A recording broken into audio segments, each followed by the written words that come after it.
nervous about writing this book, given the man's wealth and his access to the best lawyers? Well, people did say, look under your car before you get in it in the morning. But definitely. In fact, I think he's one of the more, well, less Barracuda-like of the oligarchs, let's put it like that. So, yeah, we never experienced any problems. How much is he worth? Do we know? Well, he was at one point worth about 17 billion in 2008, but that's gone right down, especially since the invasion of Ukraine and the sanctions and all that kind of thing. So he's now down to his last 7 billion. 7 billion. So he's taken a bath in the last few weeks. Yes. But was there also a gradual diminution of his wealth before that? Well, I think that, he was always a sort of front man for a consortium. I mean, at one point he was described as Yeltsin's wallet, the president that preceded Putin. And so he was sort of like providing yachts and homes for politicians as well as himself, if you know what I mean. Well, so let's go back to basics. First of all, what do we know about his early life? Well, obviously he was orphaned as a young boy, but he was taken in by his uncle Abraham and his wife, and they were very... Do we know the context in which he was orphaned? Well, his mother, I think, she had him and then was pregnant with a second child.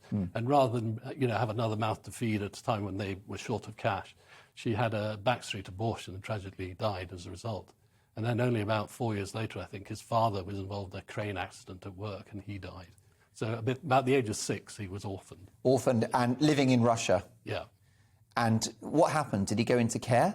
No, his uncle Abram and his wife took him in, and they were a very loving family, and he was very well looked after until he left college. So materially and emotionally, he was well looked after, although that will have been a trauma. Do we know if that trauma shaped him at all? Well, there is an East European novelist who says that orphans are baptized into greatness because they're not so restricted by the same, parental guidelines that perhaps constrain the rest of us. Yes, and perhaps nothing can be more fearful than losing your parents, and therefore this chap turned out to be quite a fearless figure himself. Is he fearless? Well, he's quite deceptive because he comes across as quite a sort of modest man, that modest smile you see whenever he's sort of in public and all that sort of thing.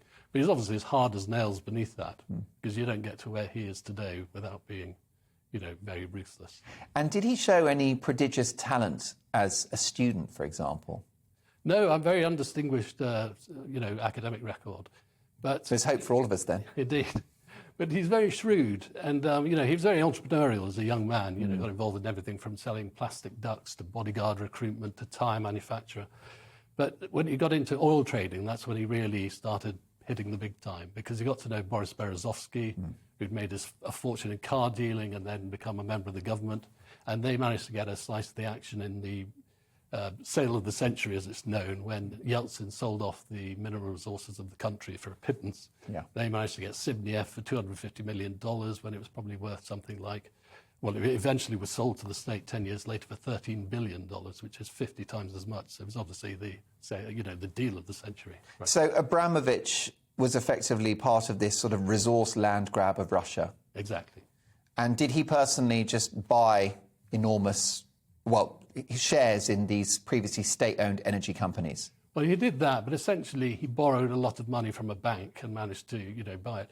And in fact, the Panorama programme of last week did reveal that, he was having trouble raising the money. One of the problems we had when we wrote the book is exactly how do you get his, half of the $250 million.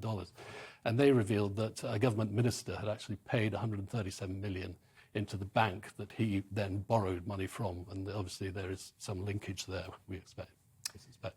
And how did his business interests play out after that?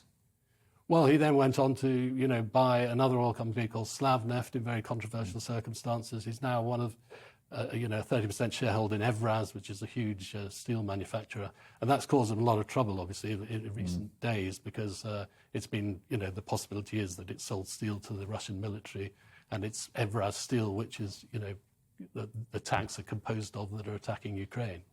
Clearly ruthless and with a great eye for an opportunity, but was he also lucky? I mean, was he just in the right place at the right time? Yeah, I mean, if you managed to get to know somebody like Boris Berezovsky in 1995, who had the ear of the president and could get them a piece of the action, obviously that was a great piece of luck on his part.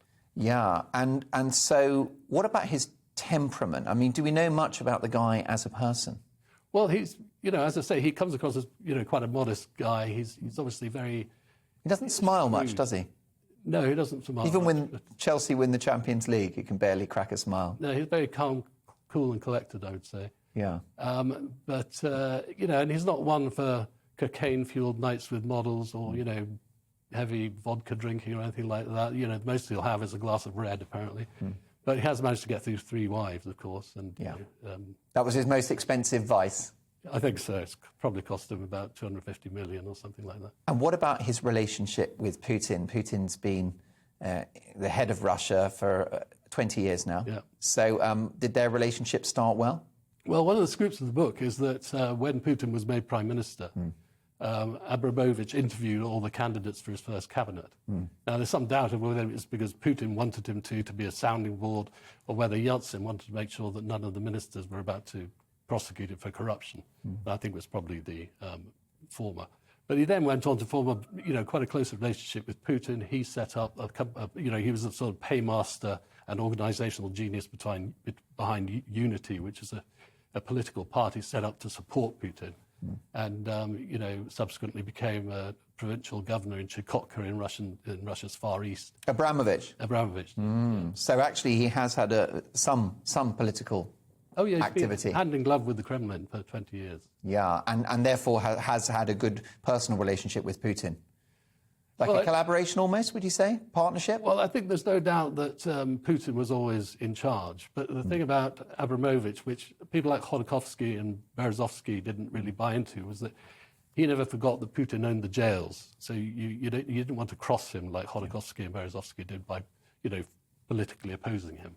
And how has Abramovich managed that relationship with the famously mercurial Putin over the years? Well, he's obviously aware that he could be turned on at any moment, which is why when he bought Chelsea, I spoke to this very well-informed American businessman in Moscow, and I said, why did he buy Chelsea? He said, well, it's the cheapest insurance policy in history, because, if Putin ever turns on him, he's an instant celebrity in Britain.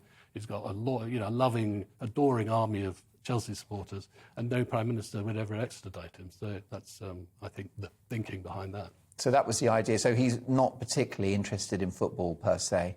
No, I think he's a bit of a sports fan, but I think the reason he took it to such lengths is because of the insurance policy aspect. But of course, in the end, it's not the Kremlin that's turned on him; it's Downing Street, which is quite ironic, really. Yeah, for sure. And I guess the first sort of signs of cracks in the relationship between the UK and Abramovich would have been Theresa May's refusal to grant him. Was it a permanent visa or a passport to live in the UK? Well, I think he needed to renew his visa. Right. And basically, in the wake of the Skripal affair, with the former spy being almost assassinated by, Novichok, I think the Home Office was taking their time to renew his visa, and I think he eventually withdrew his application because he saw the writing on the wall. For sure. So what of Abramovich going forward? I mean, he's got a diminished fortune. Can he keep his fortune at all? Well, I mean, he's got 2 types of fortune, if you know what I mean. He's got the mobile ones, which are the yachts, which are worth about 750 million between them. He's got the sort of 2 private jets, which are probably worth about 250 million pounds. And he can move those to friendly jurisdictions. But you can't move Chelsea. You can't move the 500 million pounds worth of property he's got in London. So he's in a bit of a fix. And, obviously he'd like to sell it as soon as possible. Whether he can get the cash out is a... Well, that's right. I mean, I think the press are reporting today that all of his property will be seized in the UK. So not just Chelsea, but he'll have to sell everything he's got here. Yeah. But can he take the proceeds out of the country? I don't know whether he can. And he will, notwithstanding that, he's got enough cash elsewhere that he'll still be a rich man. Yeah, I mean, he's got, as I say, he's got all these yachts and planes, and he's got... I mean, can he live without Britain? He could live without Britain, but in relatively reduced circumstances. I mean, not circumstances that you and I would not aspire to, but yeah. And obviously, for oligarchs like Abramovich, this invasion of Ukraine is a nightmare, I would have thought.